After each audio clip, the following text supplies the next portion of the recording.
What is going on, everyone? Happy Friday, first Friday of the new year. It's a new you. Maybe you've got some resolutions. Maybe they're, I don't know. Maybe you're already, hopefully at least at this point, you're still on track with your resolutions. That's my hope for all of you. I'm like 92% on track would be the best way that I would describe it. So, all right, what's going on, everyone? We got Hugo in France joining us. Nicholas in Upstate. What's going on, Nicholas? Talking about Clubhouse. Oh, my man. We're going to talk about Clubhouse today. What's up, Morse from Calgary? We've got Craig coming in from Mississippi. Craig, fun fact about me in Mississippi. One of my very first jobs in college was telemarketing, and I sold vacation packages that would get people to Tunica, Mississippi for 3 days and 2 nights. You can gamble in Tunica, everybody, just so you know. And then you get pitched a timeshare.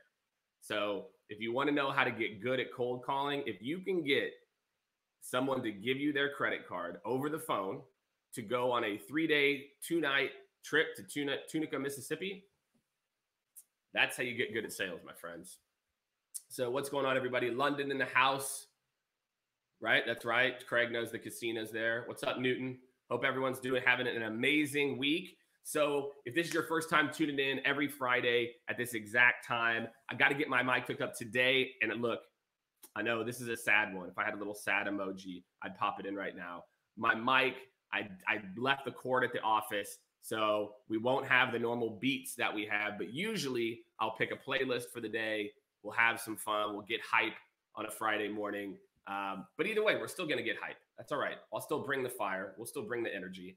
So every Friday at this exact time, you can tune in and hear the latest from me on sales and marketing trends, things that we learned from the week as a company, things that I learned as an individual.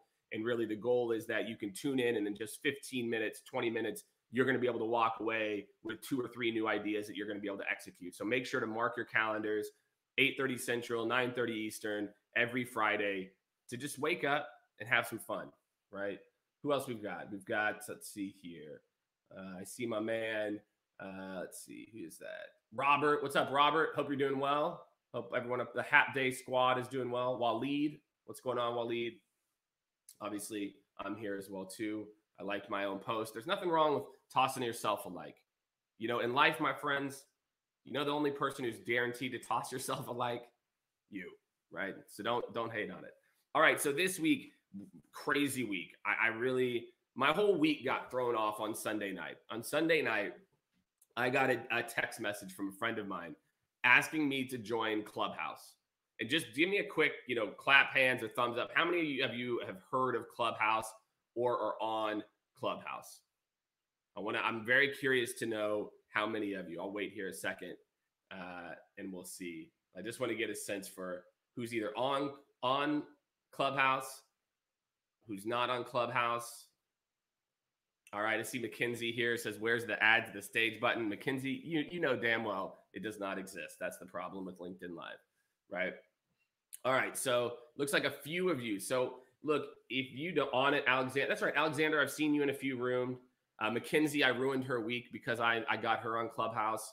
If you can't get on, Caleb, what's going on, man? Good to see you, brother. Who else we got in here? Someone else I know just joined. Nicholas is in the house. What's up, Nicholas? So if you haven't started to get involved in Clubhouse, let me tell you what's going on, Rhonda. Caleb, do me a favor. Caleb, for all of you, if you're not on Clubhouse, I think if you DM me your number, and I think I can then add you. So just DM me your cell, and I'll try to add you, or Mackenzie or we can try to get you all on. But let me tell you why I think you should give a shit. Okay, Morris, don't worry, I'm going to go into it right now. All right, why you should give a shit about Clubhouse. Okay, you've got Instagram here. Okay, Instagram's like influencers, hustle, building $1 million mailbox money business. You've got LinkedIn here at this part of the triangle that is like B2B. Everyone's super uptight. We act like the whole rest of the world's not even happening. It's super professional. And then you've got podcasts. I'll put podcasts right over here, long form. You know, you can mix. It's that hustle, it's that professional, it's whatever you want. For me, the way that my brain has processed Clubhouse is it's like dead in the middle. It's short form, live only audio content. So think of like the old, they used to have these things back in the day. There are these things called chat lines. I'm not kidding, guys. There used to be these things like in the 80s. I was born in the 80s, so I kind of remember this, where you would basically call in to a line and be like, oh, hey, what's up? Oh, blah, blah, blah. It's kind of like that, except it's an app.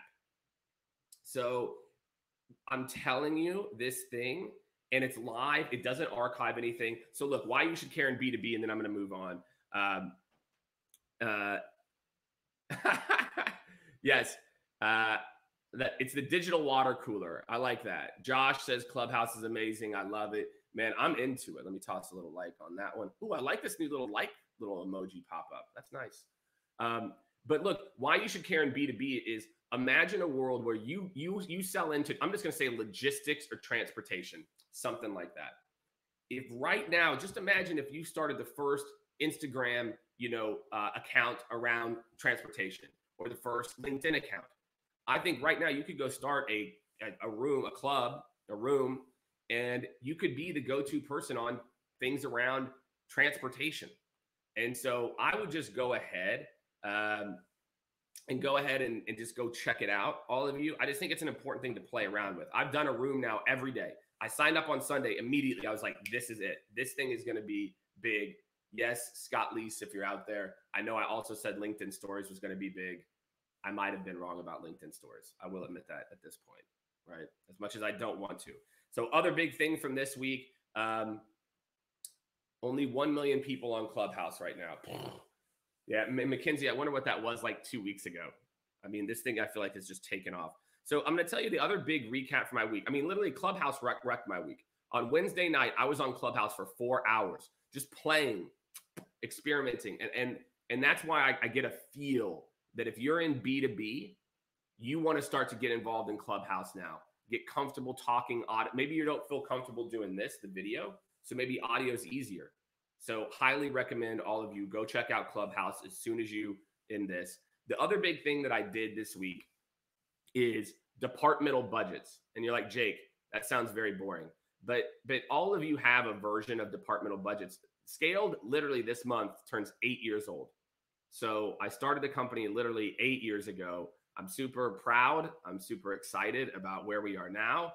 And Rhonda, don't worry about a tutorial. I'm telling you, Rhonda, if you just join, there's a million Clubhouse rooms on how to do Clubhouse. So just join. You'll just join a room and you'll listen. So for me, we had never done departmental level budgets. And it's one of those things, I'm a ex-sales leader, right? Where I'd had to do budgets, etc. But I had my department. And so I'm telling you, sometimes by doing that extra planning, by planning out the year, the complete year, literally every month, every day, everything for 2021 for me as a CEO is baked. It's a wrap. Like I already have it all baked out. And I think sometimes we put, and trust me, it was a grind. I mean, I had to put in a lot of hours over the last 3 weeks, a lot. But, I think a lot of you probably have those things that are your version of budgets. So I want you to think about what those things might be and go tackle them. This week's Jake's Take. So this is where I take a post from this week that did really well and just maybe go a little deeper on it. So this week's Jake's Take, I want to talk about how to use direct messages on LinkedIn and other social platforms. So if you're not on Clubhouse, Mackenzie Bully, if you don't follow Mackenzie, please make sure, click on Mackenzie and hit connect. Mackenzie is putting out some amazing, amazing content for herself, for Skaled, for us as a company, for me on LinkedIn. And she's becoming quickly the Clubhouse queen of LinkedIn. So I'm trademarking that, Clubhouse queen, Mackenzie. But her and I talked about DMs and how to use DMs more effectively. So a couple of just quick tips that I want to give you all, okay? The first is never direct message somebody after you immediately connect with them. Yeah, you heard me. Do not direct message somebody after you immediately connect with them. Instead, go like or comment on either a post that they did or a post that they interacted with. Do that 2 times and then DM. You know, if it's just a casual connection, don't worry about it. But if you're trying to get a meeting with somebody, whatever that might be, I highly recommend just take it slow. Right? I've been talking about this a few times. It's like I'm kind of coining this now. It's like, if you wouldn't do it in dating, don't do it in professional world. If your move in dating would be to like a person's post, comment on their post, and then try to DM them. Same thing if you got a first meeting or a first date. If you go into that first date and say, thank you so much for taking the time to meet with me. I really appreciate you. I know you're busy. If you wouldn't do it on a first date or your first few dates, you shouldn't be doing it in professional world. And there you go. That's this week's Jake's Take.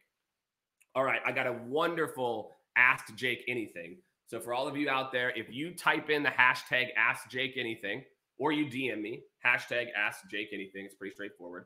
I will do a quick search. I'll pull out a question, etc. And I've got a really good one for today. I'm actually going to do a video I'm going to drop about this either next week or the week after. But a gentleman asked me, he said, Jake, I'm doing well in sales. He said, I'm $150,000, $200,000 a year. That's what I'm making seller. How do I get to be a $400,000 a year seller? And so there's a lot of people out there. And I would say that the percent of people that I see that make that leap from $200,000, and maybe you're in your late 20s or early 30s clearing 200, you know, for 97% of people, you're doing good. You're doing real good, right? But, and so what happens is complacency sets in. And so when you want to make the leap from a $200,000 to a $400,000 seller in terms of what you're making annually, or $500,000 or whatever it is, I'm going to give you my top kind of handful of ideas.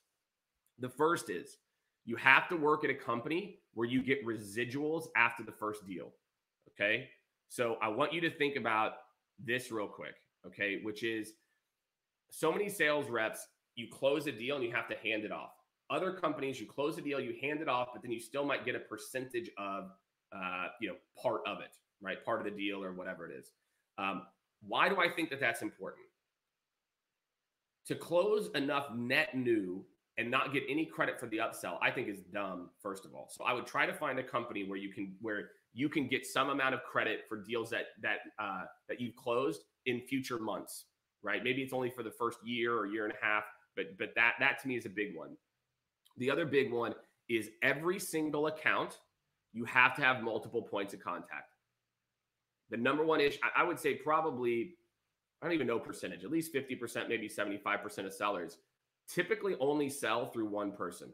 They get themselves a champion, and then they work with that champion, and they don't build what we would call multiple level relationships. A relationship isn't you had a meeting with somebody once. It's that you're talking to that person. You know, I'll give you an example. One of our largest clients is actually LinkedIn. And not, the funny part is it has nothing to do with what I'm doing now. But, you know, throughout our relationship, we built relationships with executive sales leadership, readiness, HR. And so when one project wraps up, you know, we have an opportunity to go and leverage those relationships to go and work with different groups. So to me, if you want to move from a 200 to 400, you know what you're earning is 200 to 400,000 a year, you better become the king or queen of building multiple level relationships. The third thing is you have to be an expert on your buyer. And this isn't going to be something new, right? That's right. Andrew, you nailed it, right? They're going to refer you on in their business. That's why I like a business where you can kind of stay with an account, even if it's for 6 months, because you put in all that work. You have to be an expert on their business. That's number 3, friends. What do I mean by that? I mean that many people think that they're an expert in a space. But if I asked you, I said, great, let's go pull up your last 5 deals. Let's go pull up their job title. Let's go pull it up on LinkedIn. How is this person compensated? What is this? What are the biggest trends in 2021 and 2022 for that role? How many of you could answer those questions? How's that person bonused? How are they KPI'd? What are the goals for that role? Their top responsibilities? What are the trends in their space? My friends, that's the only way to be able to tie whatever you sell to bigger picture initiatives. Most of you are only selling a tactical solution to a problem, as opposed to understanding that this group of people is going to be facing this and you're going to be helping them to move forward. So if you're not an expert in issues in your team's business, you're never going to, it's not going to happen for you. You're going to keep being a $200,000 a year. And trust me, there's nothing wrong with making $200,000 a year for the rest of your life. That's a very nice life for many, many, many, many, many people. But if you want to make that leap from 200 to 400, that same tired sales pitch that you've been using where, you kind of show up, you're a good, fun, personable person and they like you, shit ain't going to work to get you to 400. So again, it requires work.